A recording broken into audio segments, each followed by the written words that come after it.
querido hermano, hermana, que hoy te conectas a esta enseñanza, gracia y paz. Siempre quise saludar de esta manera, tal y como Pablo lo hacía a cada una de las iglesias que él había fundado. Creo que hay poder en estas dos palabras, gracia y paz, sobre todo en estos días que estamos viviendo.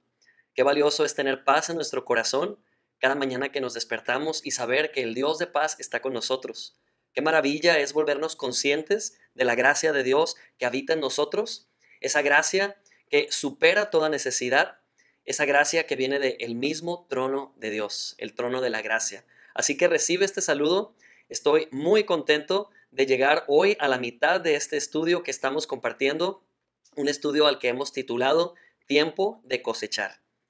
Decía en el estudio anterior o en la clase pasada que quizás suena un poco irónico llamarle a este estudio tiempo de cosechar en un tiempo o en una situación como la que estamos viviendo.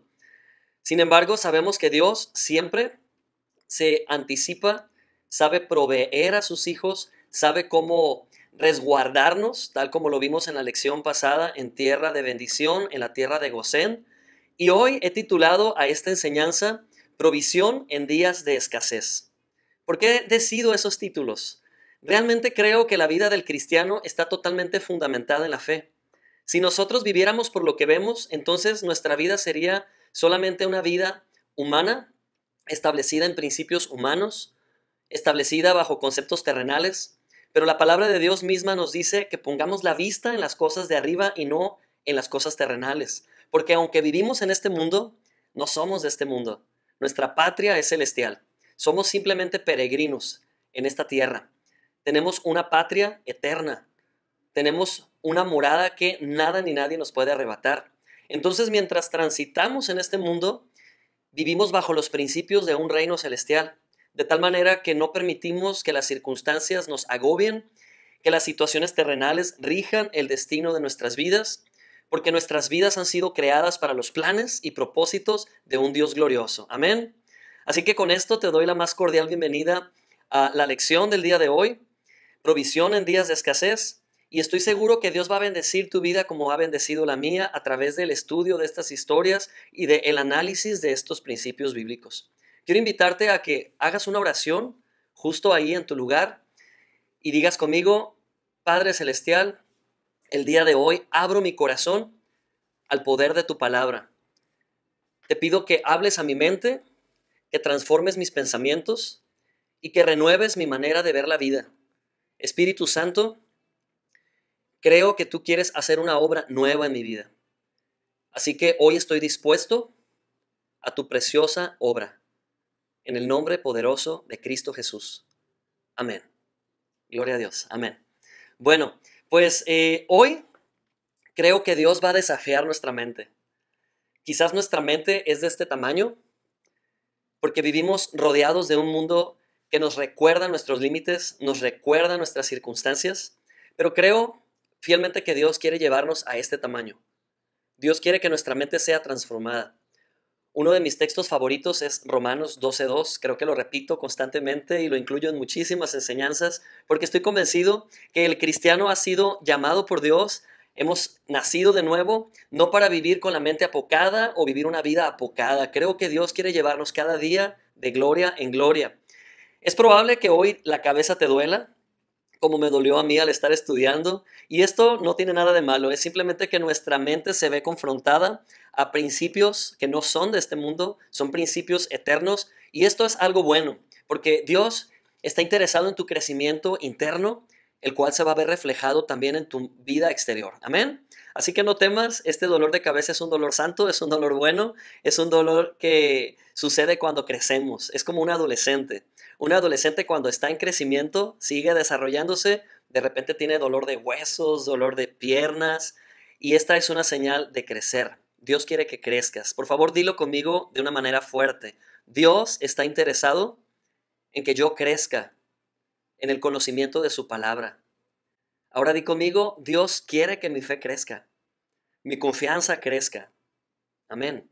Muy bien. Bueno, pues comenzaré esta enseñanza estableciendo un primer principio o una primera verdad. Dios es un Dios creador y proveedor. Amén. Dios es un Dios creador y proveedor. ¿Con qué ha creado Dios todo lo que existe? Simplemente con el poder de su palabra. Si nosotros leemos el Génesis, nos vamos a impresionar en los primeros capítulos cómo es que Dios crea todo lo que hay. Específicamente en Génesis 1 se nos narra cómo es que Dios creó todo lo que existe.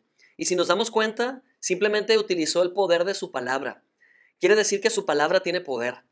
Dios puede crear cosas nuevas hoy en día en tu vida por medio de su palabra. Solo que hoy su palabra no es precisamente audible, pero recurrimos al poder de su palabra cuando escudriñamos las escrituras. Es precisamente lo que pretendemos hacer a través de este estudio de 3 enseñanzas. Hoy estamos en la segunda enseñanza. Pero Dios es un Dios creador, lo hace por medio de su palabra. Y cuando abrazamos su palabra, cuando le damos prioridad a su palabra en nuestra vida, cuando le damos la debida importancia, no podemos evitar que su palabra cobre efecto en nosotros, y uno de los efectos es su provisión. No solamente me refiero a la provisión de las cosas necesarias para la vida cotidiana, me refiero a que su palabra provee todas las cosas, porque Jesús es su palabra, Jesús es el verbo, Jesús es la palabra viva, es la palabra que desciende del cielo y se hace carne, el verbo encarnado. Así que ese verbo encarnado vive en nuestros corazones, Jesús mismo, y cuando estudiamos la palabra de Dios, Jesús nos es revelado. Y adivina qué sucede por medio de la revelación de Cristo Jesús. Gracia y paz nos es multiplicada por medio de la revelación y el conocimiento de Cristo Jesús. Amén. Lo dijo Pedro, gracia y paz nos es multiplicada. Así que Dios es creador y proveedor. Quiero que sepas que Dios no es un Dios tacaño que solo provee justo lo que necesitas. Si te has dado cuenta en tu caminar con Cristo, tus oraciones son contestadas. No siempre son contestadas como deseamos o como nosotros le sugerimos a Dios, ¿verdad? Porque somos buenos para sugerirle a Dios. Pero Dios sabe cómo contestarnos de una manera mucho más grande de lo que pedimos o como pensamos. Dios no deja que sus respuestas se limiten a nuestra mente apocada. Siempre sus respuestas exceden nuestra capacidad de entender. Ahora, ¿por qué Dios nos da más de lo que pedimos o pensamos? Lo podemos ver en distintas historias bíblicas, constatarlo de esta forma, como por ejemplo, cada vez que Jesús hizo una pesca milagrosa, que fueron 2, o cuando Jesús alimentó multitudes, que fue en 2 ocasiones también. ¿Te das cuenta que estos milagros se repitieron? Porque hay una intención en ello. Y creo firmemente que esa intención es que nos convenzamos que Dios es un Dios abundante, un Dios que suple. Y cada vez que Dios habla, cada vez que da una orden, hay una pesca milagrosa o hay multiplicación de alimentos frente a los ojos de sus seguidores o sus discípulos. Ahora, que Dios provea en sobreabundancia no significa que Dios sea un Dios que desperdicia o despilfarra las cosas. ¿Por qué nos da con sobreabundancia? Si nuestra necesidad es cierta necesidad, ¿por qué siempre sus respuestas exceden nuestra necesidad? La respuesta es que hay un propósito en esa sobreabundancia. No es para ser desperdiciada. Esa sobreabundancia, después de que nuestra necesidad fue suplida, es para que te conviertas también en un medio de bendición. ¿Qué hacer con la sobreabundancia de Dios? Sembrarla, como si fueran semillas. Un agricultor levanta la cosecha, aparta lo que necesita para sus necesidades, administra esa cosecha abundante y siempre va a dejar un excedente para volver a sembrar, semilla para sembrar. Cuando Dios te bendice a manos llenas, tú eres un administrador de esa sobreabundancia. La gracia de Dios se administra. Así que de eso trata esta enseñanza. Precisamente cómo es que Dios nos va a proveer en días de escasez, pero cuando esa sobreabundancia llegue, saber qué hacer con esa sobreabundancia, ser sabios, sabios para administrar.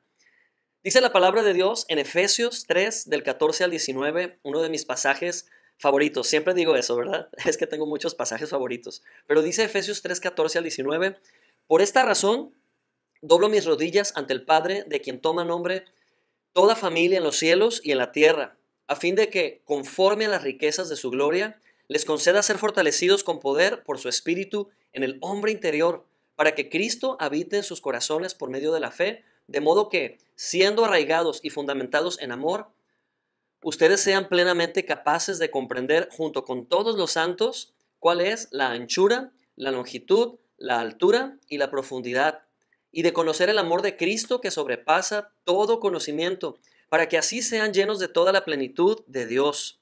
Amén. Creo que hay distintas palabras claves que yo he subrayado en este pasaje, o frases claves, y una de ellas es que Dios desea que seamos plenos conforme a la riqueza de su gloria. Amén. Cuando hablamos de las riquezas de su gloria es celestial. Hay riquezas celestiales por estrenar aquí en la tierra. Casi siempre pensamos que la obra de la cruz es simplemente que seamos salvos y ya. Siempre digo que si así fuera es más que suficiente. Pero Dios quiere que experimentemos también las riquezas de su gloria. Una vez que somos salvos, somos herederos. Y como herederos, estamos prontos o listos para experimentar y descubrir cuáles son esas riquezas gloriosas. Me encanta la palabra conforme porque habla de un acuerdo, de acuerdo a las riquezas de su gloria. ¿Cuál es ese acuerdo que nos da acceso a esas riquezas? Bueno, pues un acuerdo, como dijimos en el estudio pasado, también en la enseñanza pasada, un acuerdo es un pacto, el nuevo pacto de Cristo, el pacto de su gracia. En ese nuevo pacto en el que estamos establecidos, tenemos acceso a las riquezas de su gloria. Y nos dice que esas riquezas nos van a fortalecer con poder en el hombre interior por medio de su Espíritu Santo. El Espíritu Santo tiene la función de recordarnos cuáles son esas riquezas, esa herencia a la cual tenemos acceso por medio de su gracia. Y cuando esto sucede, vamos a ser arraigados, fundamentados. ¿Sabes qué pasa con un cristiano bien arraigado en el conocimiento de la gracia de Dios? Ningún viento de doctrina falsa, ninguna situación circunstancial le va a sacudir. O puede sacudirle, mas no derribarle. Enraizados, qué palabra tan poderosa. Echar raíces en el fundamento del amor de Cristo. Saber cuánto Dios nos ama. Y dice que así vamos a ser capaces de comprender la anchura, la longitud, la altura y la profundidad. Realmente estamos hablando de 3 ejes o dimensiones del espacio. Estamos hablando de la anchura, la longitud, la altura y profundidad. Altura y profundidad es un mismo eje. X, Y y Z, dirían los físicos, ¿verdad? Soy ingeniero industrial, por eso tengo tan claro este tema. Realmente, la provisión de Dios tiene dimensiones.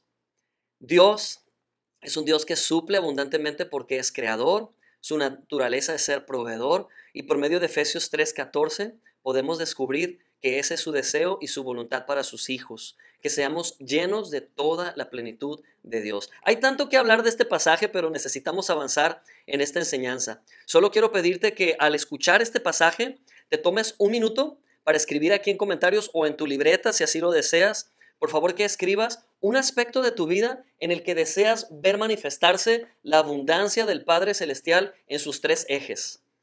Repito, escribe aquí en comentarios o en tu libreta de notas un aspecto de tu vida en el que deseas ver a Dios manifestar su abundancia. Puede ser en tu economía, puede ser también en tu salud, paz en tus relaciones, quizás oportunidades para el futuro u oportunidades para el ahora. Puede que pienses en tus hijos, que desees que ellos alcancen un gran desarrollo, sean plenos. Yo no sé en qué aspecto deseas ver la plenitud de Dios en todas sus dimensiones, pero por favor escríbelo, ponlo en claro. Vamos a necesitar tener clara esa área de nuestras vidas durante esta enseñanza. Amén. Espero que ya lo hayas escrito. Sé que algunos están escribiendo aquí en comentarios, pero es más que nada para ti, para que lo tengas claro. Amén. Así que ya dijimos, Dios es un Dios creador y proveedor, pero hay una segunda verdad que hoy quiero establecer. Y esta verdad es que nosotros tomamos conforme a la medida en la que le creemos. Dios ya proveyó. La pregunta es, ¿qué tanto de lo que Él ya proveyó a través de su Hijo en la cruz del Calvario tú vas a tomar y vas a hacer tuyo? ¿De qué te vas a apropiar? ¿Qué tanto vas a tomar? Quiero decirte que la cantidad o la seguridad con la que tomas la provisión de Dios habla de tu confianza en Él. Si tu confianza en Él es pequeña, de seguro vas a hacer oraciones como, Señor, si tú quieres, sé que no merezco, pero híjole, si alcanzo misericordia. Eso es pedir como un siervo, es la oración de un siervo. Querido, amo si tú tienes misericordia, pero ya no somos siervos, somos hijos. Y un hijo es un heredero. Un hijo pide diferente a un siervo. En diferentes momentos de mi vida yo he tenido algunos trabajadores, empleados, colaboradores, y créeme que la forma de pedir las cosas de parte de ellos es muy distinta a la forma en que un hijo pide las cosas. Un trabajador va a pedir las cosas con ciertas reservas, con cierto temor. Hay una posibilidad de que yo niegue las cosas, pero un hijo toma. Simplemente toma lo que sabe que le corresponde y que es suyo por medio de su padre, por medio de esa relación parental. Así que quiero animarte a que tomes conforme a la medida de tu fe. Y si sientes que tu confianza en Dios aún es pequeña, no importa. Dice la palabra de Dios que si tu fe es tan minúscula o tan pequeña como un granito de mostaza, esa fe puesta totalmente en Dios hará la gran diferencia, al grado que puede mover una montaña completa.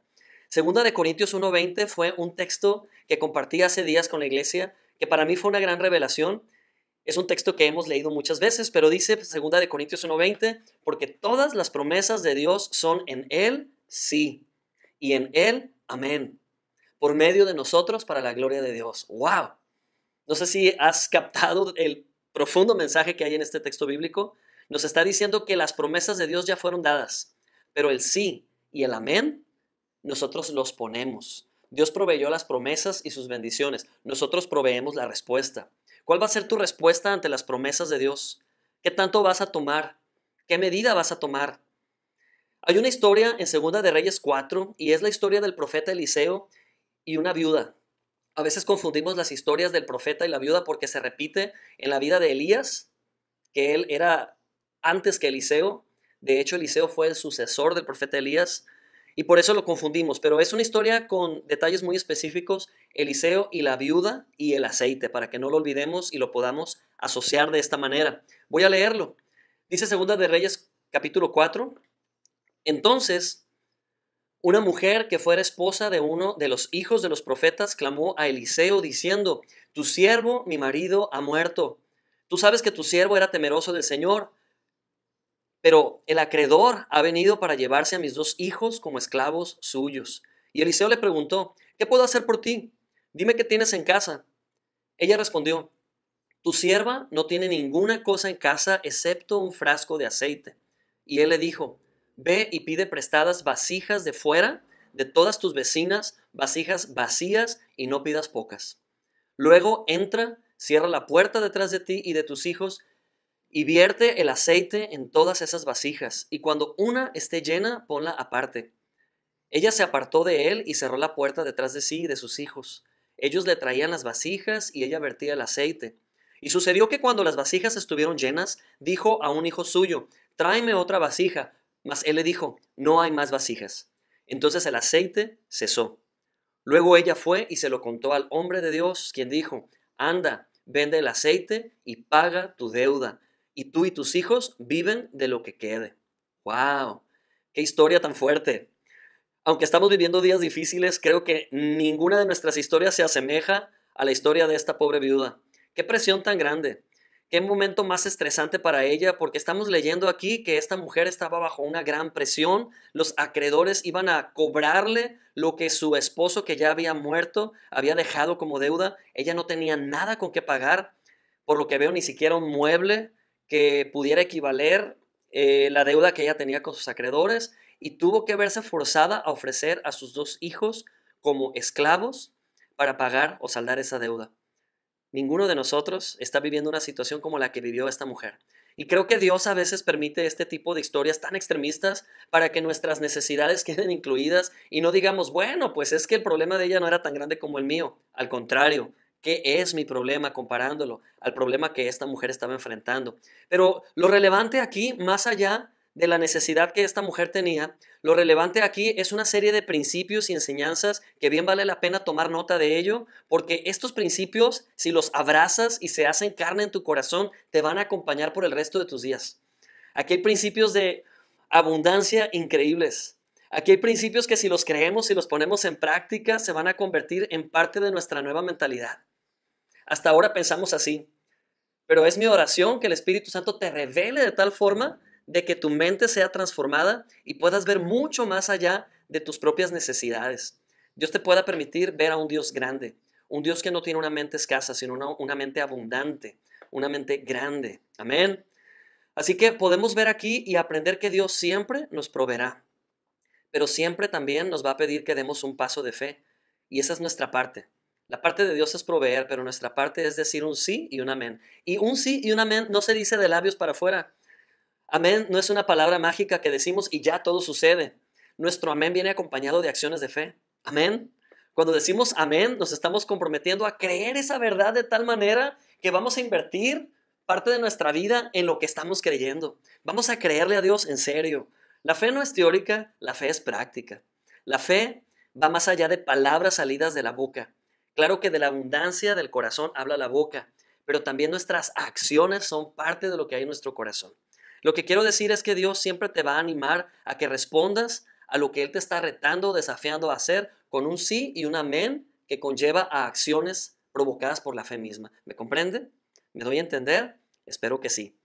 Bien, pues Él nos pide que demos ese paso de fe y no es una obediencia a las obras, es una obediencia a la fe misma, es una obediencia a Jesús. Hay un cambio en el carácter del cristiano cuando dice un sí y un amén acompañado de obediencia a la fe.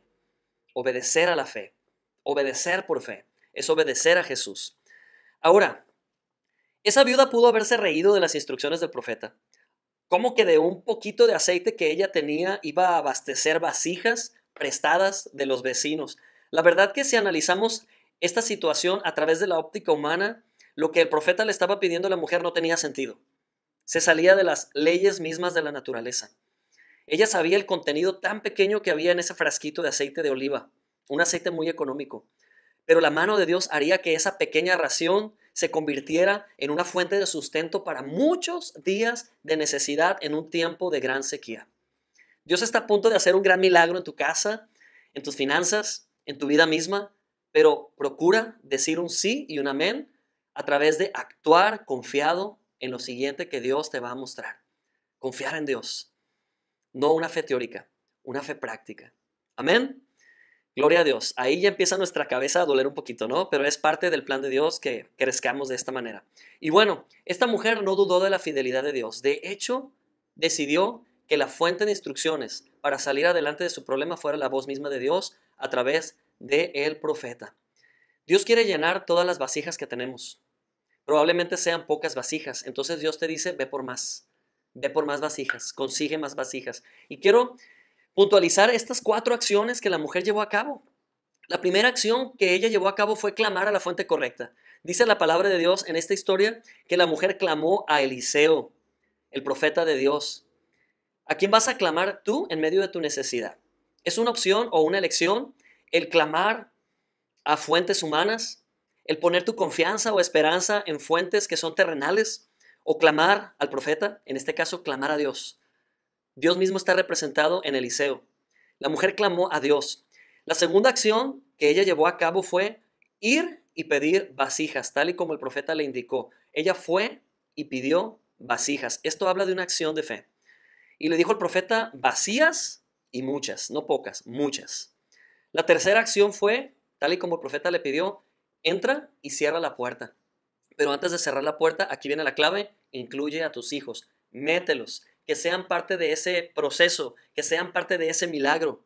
¿Qué hacemos muchas veces como adultos, como cristianos? No compartimos la fe con nuestros hijos. Que el niño no se entere que estamos pasando por esta situación. Híjole, que los niños no sepan por las circunstancias que hemos atravesado para que no se traumen. ¿Sabes que el pueblo de Israel atravesó el desierto y nunca taparon los ojos ni los oídos de sus niños para que no se dieran cuenta de los problemas o vicisitudes o crisis que habían en el desierto? Esos niños crecieron fuertes en la fe porque vieron en medio de los problemas y de las crisis a un Dios sobrenatural empoderar a su pueblo, suplir abundantemente, y fue precisamente esa generación de niños y adolescentes crecidos en el desierto los que heredaron Canaán. Los viejos quedaron afuera porque los viejos mantuvieron una mente apocada, pero esa generación de niños que crecieron en el desierto crecieron más que sus propios padres. Amén. ¿Te está revelando algo el Espíritu Santo? Dios te dice, ¿quieres ver un milagro? Va a suceder un milagro en tu casa. Cierra la puerta, pero antes mete a tus hijos a vivir esa experiencia de fe. Deja que tus hijos sean testigos del poder y la gracia abundante de Dios. Y número 4, creo que es la instrucción que pudiera costarnos mucho trabajo a nosotros. Probablemente le costó trabajo a la viuda. Le dijo, ve, vende todo lo que has recibido y paga tu deuda. Ve, vende y paga tu deuda. El milagro había sido hecho, pero ahora seguía algo muy importante, tan importante como haber recibido el milagro. Y fue, administra esa bendición. Inmediatamente pon manos a la obra para administrar esa bendición. ¿Sabías tú que la gracia de Dios se administra? Dios siempre nos da de gracia y nos da sobreabundantemente. ¿Y sabes qué es lo que hace que la gracia se llame gracia? Que no está vinculada a tu desempeño. La gracia de Dios es. La bondad de Dios es, a pesar de nuestra maldad o egoísmo, o a pesar de que fallamos como administradores, Dios sigue abasteciendo de su gracia. Pero Él espera que entendamos estos principios y comencemos a administrar su gracia. ¿Cómo sé que la gracia de Dios se administra? Dice la palabra de Dios en 1 de Pedro 4:10. Cada uno, según el don que ha recibido, ministrelo a otros como buenos administradores de la multiforme gracia de Dios. Amén. La palabra fuerte aquí es administradores, oikonos del griego. Oikonos significa mayordomos, mayordomía. Quiere decir que las bendiciones de Dios, Dios nos las concede, pero no porque somos nosotros el final, sino somos el medio. No somos el destino final de las bendiciones de Dios. Somos un medio que Dios quiere utilizar para su gloria. Así que, amados hermanos, estos 4 principios que vemos en la vida de la viuda son para nosotros hoy en día. Ve y consigue vasijas, le dijo el profeta a la viuda. Es decir, no te limites de que el milagro quede solamente en un área de tu vida. Cada área de tu vida es una vasija lista para ser llenada del aceite. El aceite habla de la intervención del Espíritu Santo, habla del nuevo pacto, habla de la gracia. Ese aceite fresco es la gracia misma derramada en esta vasija, pero si ya se va a llenar, pon una segunda vasija y que se llene. Y si ya se va a llenar, entonces trae otra necesidad más, de tal modo que cada aspecto o área de tu vida experimente la llenura del aceite fresco del Espíritu Santo. La gracia misma siendo multiplicada, trayendo paz en cada área de tu vida. Y no pongas límites. No digas, solo estas áreas, Dios, pero esta área me la reservo para yo arreglarla. Si Dios te va a dar abundantemente, prepárate para recibir abundantemente de su gracia. Pero no olvides que al final, cuando tengas todas estas vasijas llenas, es tiempo de administrar esa gracia, bendecir, compartir. Amén. Bendecir. Si tú empiezas a bendecir y a compartir, nunca va a escasear el aceite. Es como un río. Si el río entra a un estanque y ya no hay salida, deja de ser río, se convierte en un estanque y esa agua estancada pierde vitalidad, se echa a perder, se llena de bacterias, de lama. Hace unos días lavé el tinaco de la oficina y yo no sabía que no tenía tapadera. Me encontré una cosa horrorosa. Me encontré una capa de lama tan gruesa como de 10 centímetros y pues lavé a fondo ese tinaco y decidí sellarlo para que el agua no se volviera a ensuciar, se mantuviera fluyendo. Y todo fue porque me di cuenta que no salía suficiente agua de las llaves de la oficina. Esto era porque estaban siendo bloqueados los conductos que traían el agua a los lavabos por medio de esta lama que había. Cuando el agua se estanca, deja de fluir. Tú como cristiano no has sido llamado para vivir como un estanque, has sido llamado para ser como un río, que el agua fluya abundantemente. Amén.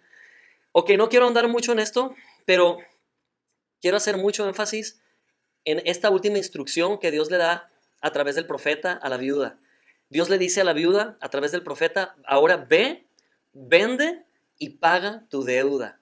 Creo que para nosotros, desde nuestra perspectiva humana, lo que esta mujer tenía que hacer era pagarle a sus acreedores para que sus hijos no se volvieran esclavos.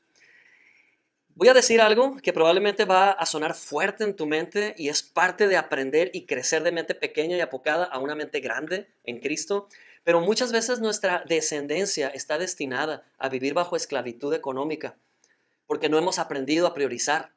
Nuestra descendencia está condenada a vivir bajo esclavitud económica cuando vivimos nosotros mismos también como esclavos.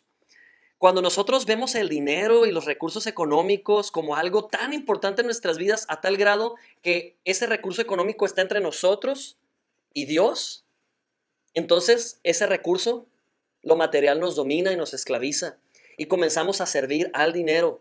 Y dice la Biblia que la raíz de todos los males es el amor al dinero.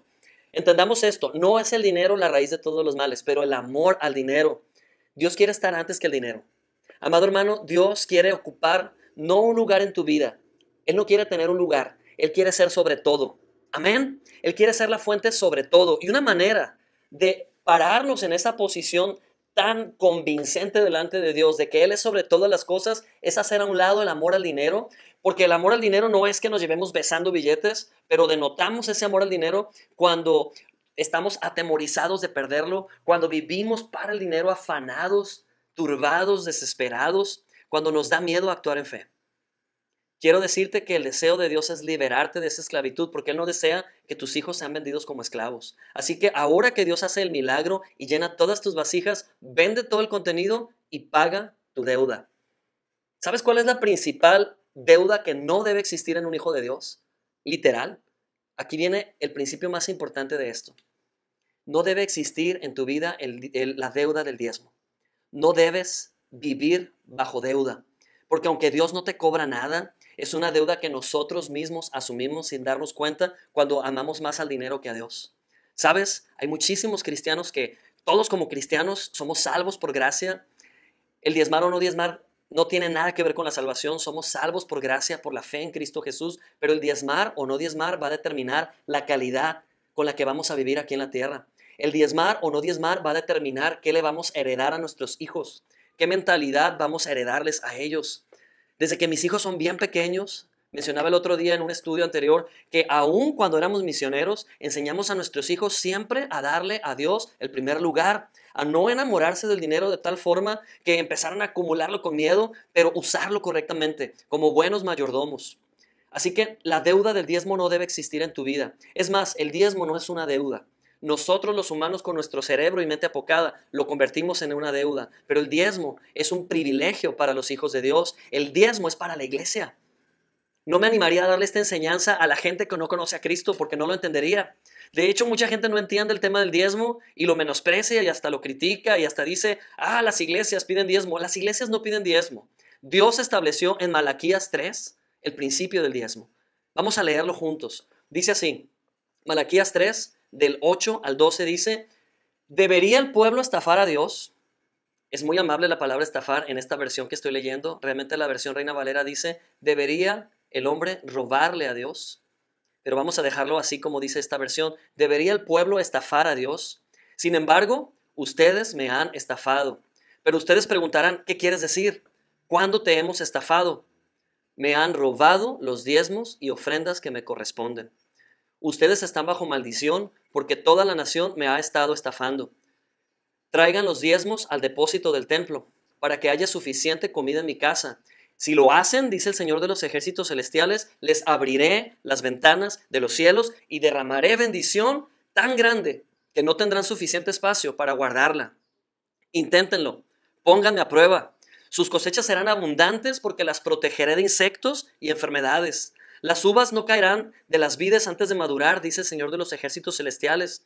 Entonces todas las naciones los llamarán benditos porque su tierra será un deleite, dice el Señor de los ejércitos celestiales. Amén. ¿Puedes decir amén a esta palabra? ¿O qué piensas? ¿Que debemos quitar esta parte de la Biblia? Muchos cristianos con los que me he topado alguna vez se han atrevido a decirme, oye, pero es que el diezmo es de la ley. No es de la ley. Abraham vivió 400 años antes de la ley y de Abraham aprendemos a diezmarle a Jesús. No le diezmamos al hombre, no le diezmamos a una iglesia exactamente, diezmamos donde Dios dice que debemos diezmar, en los tesoros o en el depósito de la iglesia, porque no debe haber hambre en la casa de Dios. La casa de Dios es el medio que Dios usa para bendecir. Amén. Si tú quieres entender qué es el diezmo, es muy sencillo calcularlo. Hasta un niño de tercer año de primaria te puede calcular el diezmo. No nos engañemos a nosotros mismos diciendo, voy a diezmar lo que yo considero que es un diezmo. Un diezmo es el 10% de lo que te ingresa. Si a ti te ingresan 1,000 pesos, 100 pesos es tu diezmo. Si a ti te ingresan 20,000 pesos, tu diezmo son 2,000 pesos. Es mucho, es proporcional. Dios es tan bueno que quiere hacerte administrador de lo que Él pone en tus manos. Pero ve la sociedad que hace Dios. ¿No es acaso Dios bueno? Dios podría tener el derecho de pedirte el 90% como socio mayoritario y dejarte el 10%, pero ¿sabes qué hace Dios? Solo quiere enseñarte a administrar. Te quedas con el 90%, me quedo con el 90% de lo que me ingresa, entendiendo que todo proviene de Dios, mi vida, mi salud, la oportunidad de un buen trabajo. Pero Dios me permite administrar el 90% quedándome con ello y solamente entregándole el 10%. ¿Sabes quiénes no entendieron este principio y les fue mal? No porque Dios los maldijo, ellos decidieron vivir en tierra de maldición, no en tierra de bendición. Adán y Eva. Adán y Eva no respetaron este principio. ¿Cómo que aparece el diezmo en el Edén? Sí, el diezmo es representado por el árbol de la ciencia del bien y el mal. Este árbol no era para el hombre. Sin embargo, Adán y Eva se adjudicaron ese árbol, pese a que Dios les dijo, de todos los árboles del huerto del Edén pueden comer, pero solamente respeten ese árbol porque es mío. Amén. El hombre no tiene la ciencia ni el discernimiento de comprender el bien y el mal, solamente Dios. Ese árbol que estaba ahí no lo puso el diablo. Todos los árboles fueron creados por Dios, pero Dios dio instrucciones específicas que no se quedaran con ese árbol. Ese árbol era símbolo de respeto a Dios como fuente de todo bienestar. Fíjate cómo es Dios. Dios les dijo a Adán y Eva, coman de todo es suyo, solo respétenme este árbol. Y Dios nos dice lo mismo, hijo, hija, No vivas en deuda conmigo, no tienes necesidad. Simplemente aprende este principio de mayordomía dándome el diezmo. Porque cuando le damos el diezmo a Dios, las palabras salen sobrando. Es el hecho de la fe en nuestras vidas que habla por sí mismo. Cuando le damos el diezmo a Dios, estamos creyendo que Él seguirá supliendo sobrenaturalmente. De veras soy un convencido de enseñar a mi iglesia a diezmar. Si hay alguien aquí escuchando que no pertenece a nuestra iglesia, te animo a que diezmes en tu iglesia. Ese es el lugar donde debes diezmar. Es el lugar donde te alimentas constantemente. Pero si tú eres miembro de nuestra iglesia, tú y yo sabemos que este principio es para libertad. Este principio va a alcanzar a nuestra descendencia y a las generaciones por venir. Y me encanta cómo termina este pasaje. Dice que las naciones nos llamarán benditos. Amén. Dice que las naciones nos llamarán bienaventurados y que nuestra tierra será una tierra de deleite. Es nuestro gocén espiritual. Ya estamos en ese gocén, ya estamos en el nuevo pacto. Pero administremos las riquezas de su gracia. Amados hermanos, uno de los pastores con los que yo crecí desde pequeño escuchando sus enseñanzas es el pastor Victor Richards, un pastor ya mayor de edad, pero fue un pastor hace alrededor de 30 años que tuvo un impacto tan fuerte en nuestro país a través de sus enseñanzas, y él fue misionero en la Sierra Tarahumara. Me impacta mucho cuando él comenta que aunque él discipuló y alcanzó a los tarahumaras, los evangelizó, los discipuló, les enseñó la palabra de Dios, él siempre va a lamentar no haber sido enfático enseñándoles a diezmar. Él dice que le ganó la parte emocional y él dijo, pobrecitos, ¿cómo les voy a enseñar a diezmar si apenas ganan? Recordemos, es proporcional. Si ellos ganan 10 frijoles, un frijol es para Dios, es un principio eterno, no podemos quitarlo de la palabra de Dios. Quitarlo significaría algo peor que robarle a Dios. Robarle a Dios es privarnos nosotros de ese privilegio que tenemos como iglesia. Y este pastor les enseñó todo menos diezmar. Y tiempo después, él se lamentaba diciendo, es lo que más me ha pesado en la vida, no haber enseñado a los hermanos tarahumaras, a la iglesia tarahumara, a ser fiel en sus diezmos y ofrendas. ¿Por qué? Porque no les enseñé el principio para prosperar y ahí siguen. Ahí están, atorados en sus patrones culturales, atorados en una mente apocada. Amado hermano, amada hermana, si tú te tomas a pecho esto que estoy enseñándote, viene en la palabra de Dios, he puesto todos los textos bíblicos, si necesitas darles un segundo vistazo y pedirle al Espíritu Santo que hable profundamente a tu vida aún más, hazlo. Pero no te prives de esta bendición. Fíjate cómo Dios nos reta. Dios no tiene necesidad de retarnos a probarlo, pero aún así Él se pone a prueba. Ve lo que nos dice en esta parte, dice Él, póngame a prueba. En el versículo 10 dice, inténtenlo. Quiero derramar una bendición tan grande que no tendrán suficiente espacio para guardarla. Pero si tú sigues robando lo que es de Dios, quedándote con lo que es de Dios, tú mismo te estás privando de ver tus graneros rebosar de sobreabundancia. Yo recuerdo de niño una etapa que disfruté bastante. Cuando yo era muy pequeño, ustedes saben, mi papá sabe esto que voy a decir, mi papá fue alcohólico. Antes de ser cristiano, él se alcoholizaba y aunque tenía un salario moderado, un salario decente, nunca vimos bendición de ese salario porque mi padre pues tomaba bastante alcohol. Pero cuando él se convirtió, cuando él recibió a Cristo, qué bueno que también se convirtió su cartera. Qué bueno que también se convirtió su economía y entendió que le estaba entregando su vida por completo a Cristo. Y eso incluía todo lo que él producía, todo lo que él creía poseer. Él entregó todo a Cristo. Y sabes una cosa, mi padre abrazó este tema, este principio eterno. Él comenzó a diezmar.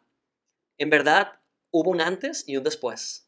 El Alonso de 5 años, que vivimos en una casita pequeñita, con todas las situaciones adversas, con muchas necesidades, a ese niño de 7, 8 años impresionado de ver cómo Dios bendijo a su papá y construyó su casa de 2 pisos. Y bueno, realmente lo material es lo consecuente. Lo que quiero decir es que esto es real, amados hermanos. Si tú pruebas a Dios en esto, te vas a sorprender. Mi padre prosperó grandemente. Continuó con su empleo bancario, pero desarrolló un montón de negocios y cada negocio que él establecía prosperaba abundantemente. De verdad, mi papá fue un distribuidor de granos y semillas para los agricultores tan grande. Yo fui testigo de ello porque esa prosperidad estuvo todo el tiempo. Quiero invitarte a que esto lo lleves a lo interior de tu corazón y seas insistente en que Dios te hable profundamente y lo intenciones. Sé fiel a Dios. Dios quiere hacer grandes milagros de provisión en tu vida. Tú y yo hemos sido llamados oiconos, mayordomos, administradores de esta abundante gracia. Deja que Dios te sorprenda. En verdad, todo esto que te digo es por tu bienestar. Dijo, Juan el apóstol dijo, amado, yo deseo que tú seas prosperado en todas las cosas y que tengas salud, así como prospera tu alma. Tercera de Juan 1:2. Tu alma tiene que prosperar, ir de lo pequeño a lo grande. Tu mente no puede seguir de este tamaño. No puedes seguir tratando de entender tu fe con esta mente. Es tiempo de cambiar de vasija. Es tiempo de recibir una mayor amplitud de su gracia. Es tiempo de hacer espacio. Si hay cosas que te están estorbando, hazlas a un lado. Pero decide por la manera de Dios. La manera humana es ser egoístas, acumular, pelear por lo nuestro, pero Jesús pelea mi batalla, Dios pelea mi batalla y Dios pelea tu batalla también.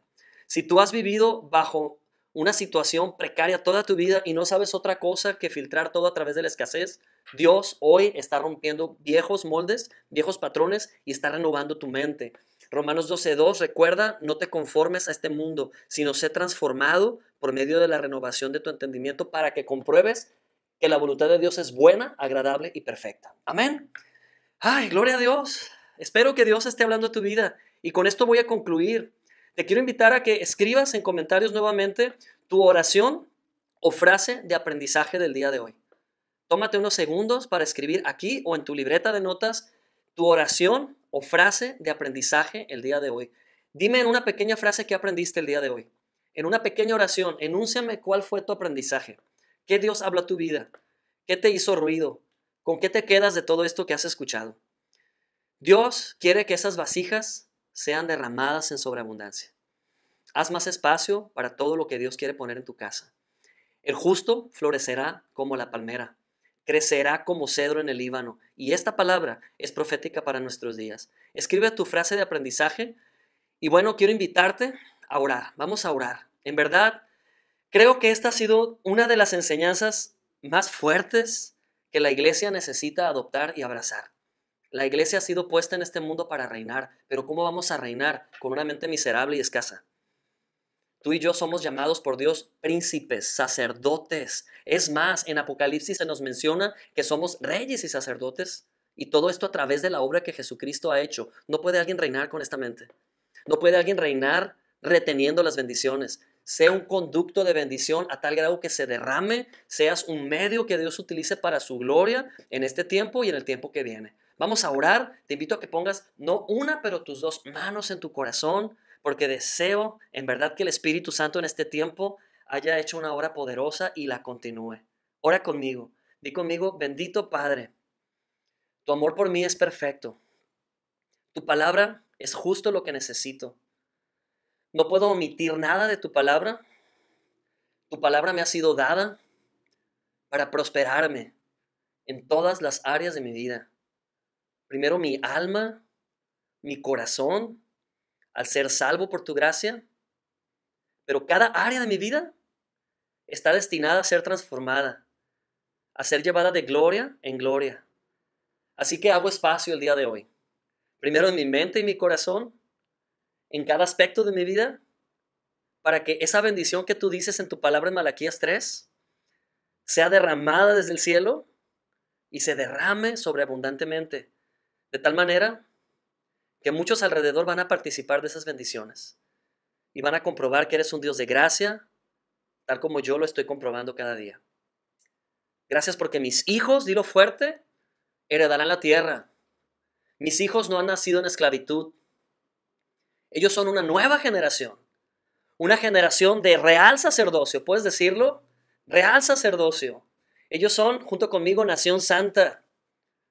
Somos pueblo adquirido por ti para buenas obras. Esas obras que ya preparaste de antemano, aún para que se manifiesten en este tiempo de sequía. Soy ese justo, decláralo, soy ese justo que florecerá como la palmera y crecerá como cedro en el Líbano. Soy ese árbol plantado junto a corrientes de agua viva, cuya hoja no cae y que siempre está dando fruto, porque estoy plantado en Cristo Jesús. Gracias, Padre Celestial.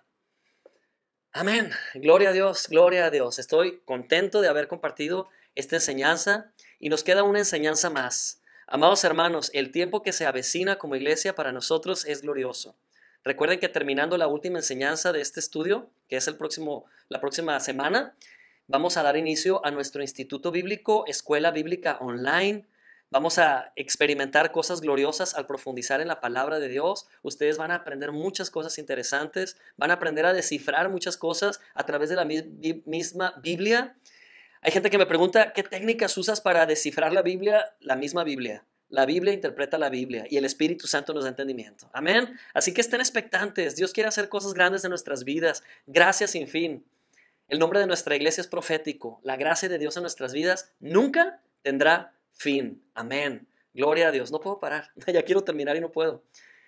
Les dejo un último reto.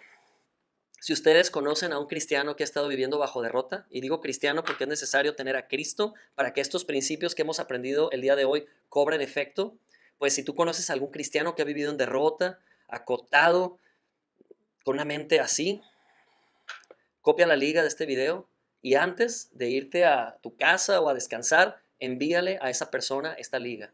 Y puedes decirle, deseo que Dios haga algo grande en tu corazón y tu mente, por eso te comparto esta enseñanza. Amén. Dios te bendiga, gracias por tomarte este tiempo, casi llegamos a la hora, perdón, había planeado que fueran 40 minutos, pero creo que nos quedamos con mucho, creo que Dios ha hecho algo enorme en nuestras mentes, ya no más esta mentalidad, ahora tenemos una mente grande en Cristo Jesús, prepárate, un tiempo grande de cosecha se avecina. Les amamos, les enviamos un fuertísimo abrazo y seguimos conectados. Bendiciones.